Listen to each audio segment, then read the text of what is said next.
Oi, gente. Pois é, o Tribunal de Justiça de São Paulo acolheu um pedido do Ministério Público e autorizou a quebra de sigilo bancário e fiscal do ministro do Meio Ambiente, Ricardo Salles. A coisa tá fedendo é o lado dele. E eu gosto, sabe por quê? Porque eu quero que todos os corruptos, sem exceção, sejam presos. E isso inclui o ministro do Ricardo Salles, que tem muitas evidências de corrupção. Não dá para a gente afirmar sem a investigação ter sido concluída. Claro que ele foi condenado em outro caso, não é?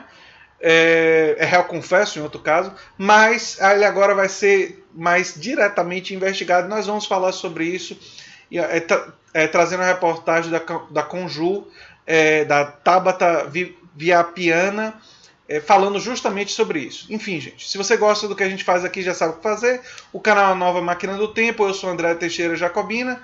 Tem links das redes sociais do nosso apoio no comentário fixado. Vamos direto na reportagem da Conjur, não é?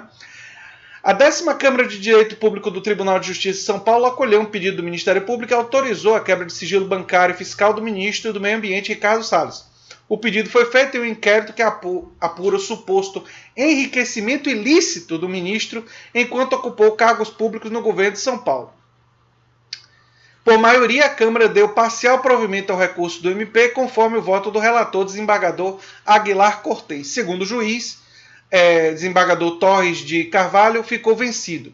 Completou a turma a julgadora desembargadora Tereza Ramos Marques. O caso começou a ser julgado no dia 14 de outubro, mas foi interrompido por um pedido de vista, sendo retomado nessa semana. Vista quando o juiz pede para ver, por isso vista, mais detalhes antes de proferir um julgamento, né? Até onde eu sei, não sou especialista jurídico não.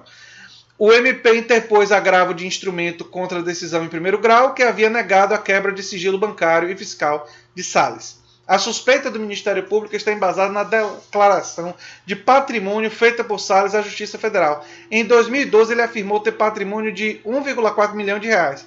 Na eleição de 2018, o valor foi para... Eu estou lendo certo aqui? 8,8 milhões de reais. Ele teve um aumento de 604% no patrimônio dele. Peraí. Não é possível. Não é possível. 1 milhão e 400 mil reais era o patrimônio dele, foi para 8,8. O que aconteceu? Morreu um parente rico e ele herdou. Entendeu? De onde veio esse dinheiro? Ele começou um negócio novo e o negócio decolou e fez o maior sucesso? Ou será que foi corrupção? O que você acha? Salles nega irregularidades em seu acréscimo patrimonial. Ao jornal Estado de São Paulo, ele classificou as acusações de absurdas. O Ministério Público, porém, sustenta que há indícios consistentes da prática em tese de ato de improbidade administrativa previsto nos artigos 9 a 11, que autoriza a quebra de sigilo bancário e fiscal do agravado para aferir as efetivas e reais movimentações financeiras, bem como a evolução patrimonial, de forma a instruir a investigação instaurada. Bem, olha só. Claro que não dá para afirmar que uma pessoa que subiu esse patrimônio em tão pouco tempo cometeu atos de improbidade. Mas, no mínimo, é estranho de alguém que tinha um patrimônio em 2012 de 1 milhão de reais e 400, de repente foi para quase 9 milhões de reais em 2018. Isso precisa ser investigado, isso é óbvio. Esse cara precisa ser investigado. Aí eu acho engraçado, né, aquele pessoal, os apoiadores do Bolsonaro, ficam rotando assim, que não, é a ética, moral, bons costumes. Bolsonaro está trazendo uma política ética.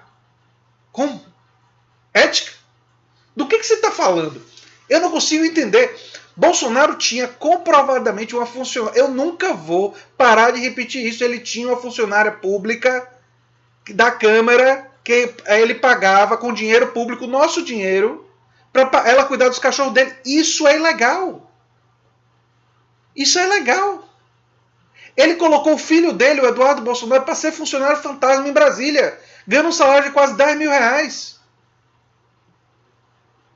A família dele fez todo tipo de corrupção que você possa imaginar com o dinheiro público, no dinheiro que eles tinham de acesso à verba de gabinete, o que estava disponível a eles, eles usaram para enriquecer.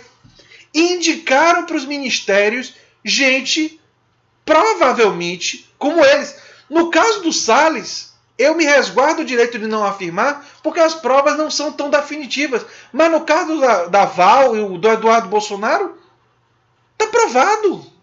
Está provado, já tem as reportagens, tudo documentado. Falta vontade política, faltam promotores e instituições rígidas, fortes, para processar as pessoas. Porque essas pessoas são poderosas. Estão nos cargos mais poderosos de poder do nosso Estado e controlam milícias. E é uma juíza que resolveu enfrentar a milícia e foi assassinada. Então dá até para entender o medo dessas pessoas. Eu até entendo. Será que se eu fosse juiz ou se eu fosse promotor, eu iria querer julgar casos desse tipo? Eu ia querer ir contra esse pessoal? Será que eu não ia ter medo pela minha família e tal? Eu entendo. Agora, as instituições brasileiras têm que ter mecanismo de proteção a essas pessoas para não permitir esse tipo de criminalidade. Para não permitir que o medo individual de uma ou outra pessoa, que é justificável, impeça que os culpados sejam punidos. E o Ricardo Salles agora vai ser investigado. Ele vai ter que explicar essa evolução patrimonial. Se tem uma explicação simples, tipo aquela que eu falei que ele herdou, um parente rico morreu e passou patrimônio para ele, beleza, explicou, acabou. Mas se não tem essa explicação, caro ministro do Meio Ambiente, que não está nem aí para o meio ambiente, a coisa vai ficar difícil para o seu lado. Viu? A coisa vai ficar difícil para o seu lado. Eu só temo para que dê em pizza, porque desde que Bolsonaro chegou ao poder, as investigações, em geral, em relação às pessoas ligadas ao governo Bolsonaro, têm dado em pizza. Lamentavelmente. Né? Enfim, gente, era isso que eu tinha para dizer sobre esse assunto. Se você gosta do que eu faço aqui, se inscreva, dê um like, compartilhe e se lembre sempre de divulgar o nosso material. Um abração e até o próximo vídeo. A reportagem da Conjur falando sobre isso está no comentário fixado, como sempre. Eu sempre coloco no final do comentário fixado. Um abração.